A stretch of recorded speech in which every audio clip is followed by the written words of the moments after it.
All right, I have just had my first drive in the Kia Seltos, and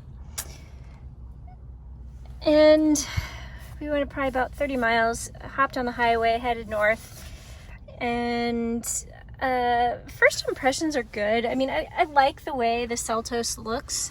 I think it has some really interesting textures here. I mean, that is a little bit plasticky, but it looks good. Yeah, I mean, but keeping in mind this is more of an entry-level vehicle, but little touches like the audio speakers, it's kind of a cool design element, you know, it's neat.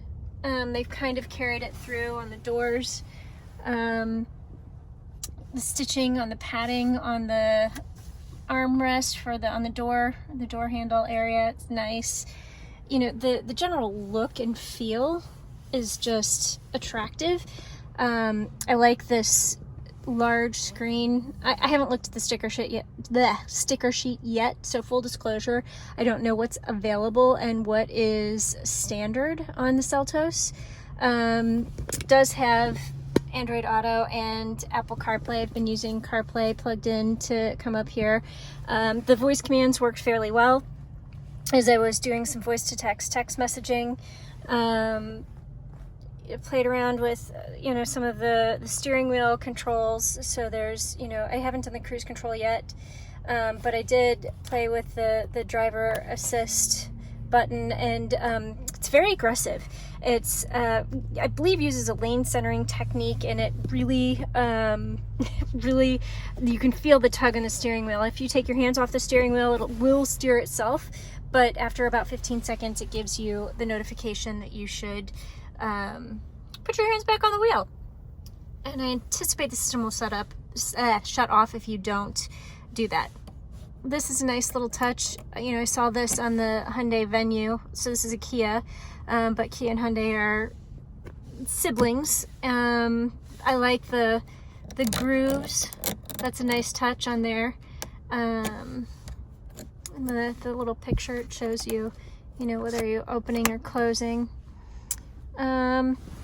You know, I like this. I think that's attractive, the little lacquer, and you know, that's in a place where your fingers probably aren't going to touch. Your hands are going to go here and your hands are going to go here, but why would you put your fingers there? I don't know, maybe if you were missing the AC button or the rear button.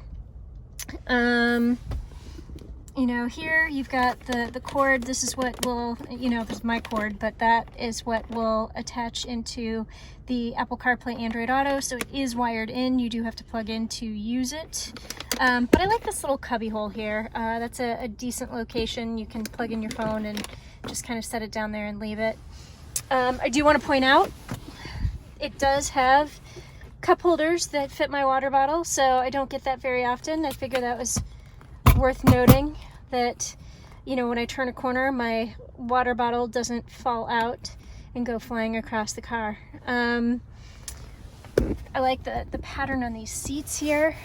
This is a cloth seat, and what's really cool is even though they are cloth seats, they have heated seats, and I personally really like that feature. I like the cloth seats, especially in the summer.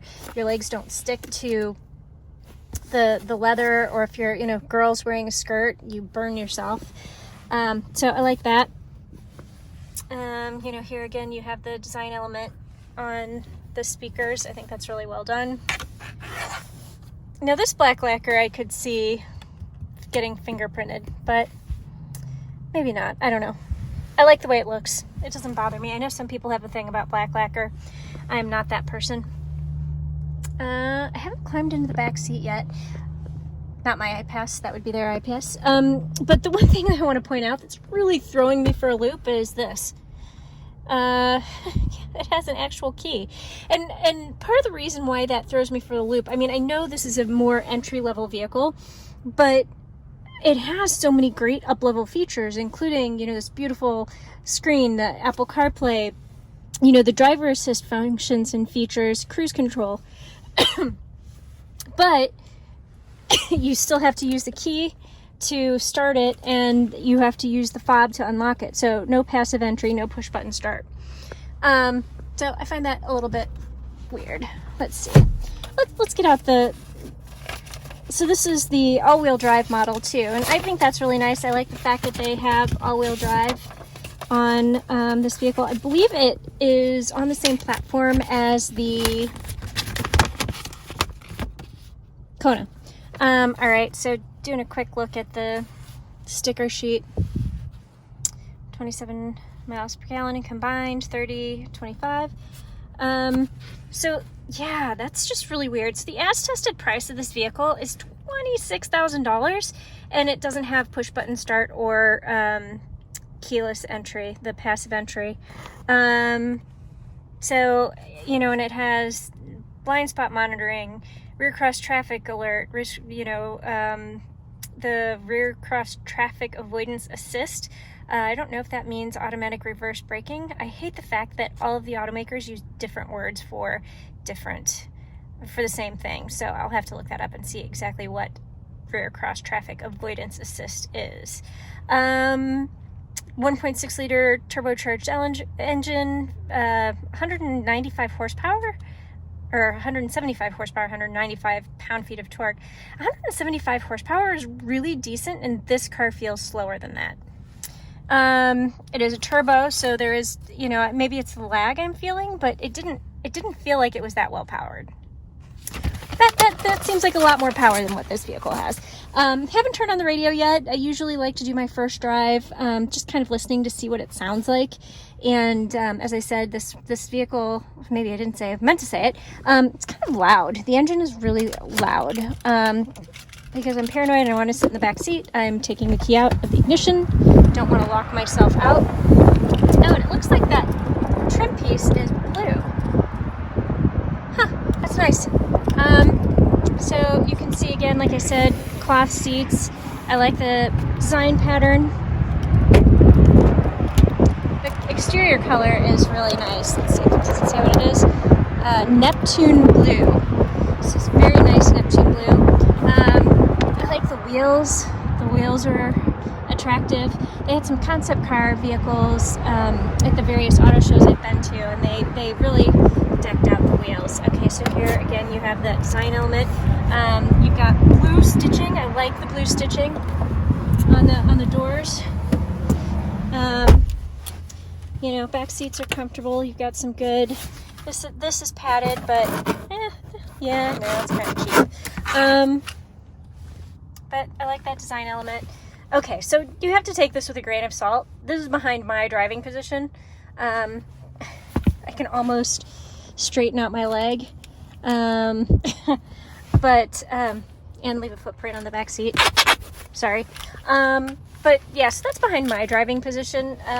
Okay, that's a bonus. When we were looking at the Subaru Outback last week, I was a bit disappointed that, you know, with my seat in the far forward position, you could see some unfinished, ripped up carpet back there.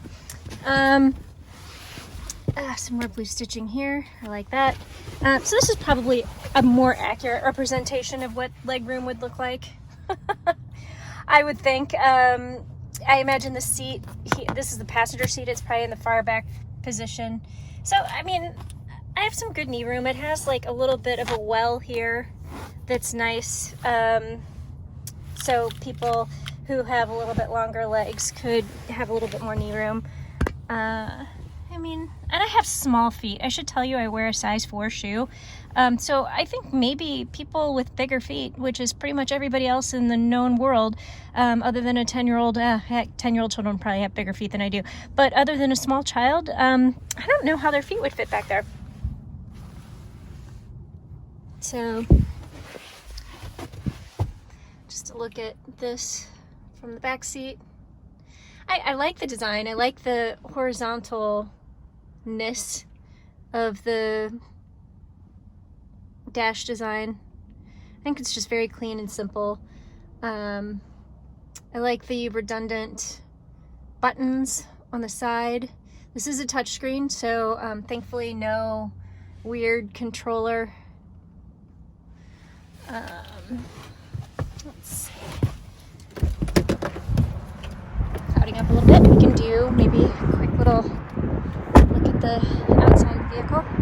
I love this blue, again, Neptune blue, and you know, the trim piece is nice. Again, it's turbo, so this is ST, GT, GDI. You know what? The perils of having been in a fraternity or sorority in college, whenever I see GDI, I just can't help but think goddamn independent. I don't know. Yeah. You know, another nice touch, I really like this. And it's actually beveled. You can feel it, so it's not just underneath the skin. I think that looks really cool. It's a nice touch.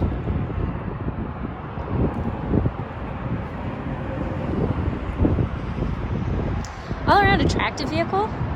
I'll have to turn on the radio on the drive back and see how that, you know, covers up any noise. But so far my primary complaint is I think it's weird that you have a key in a $26,000 vehicle, and the engine noise. It's just a little bit. It's definitely noticeable. And I guess the other thing is that it feels a bit slower than what I think it should feel.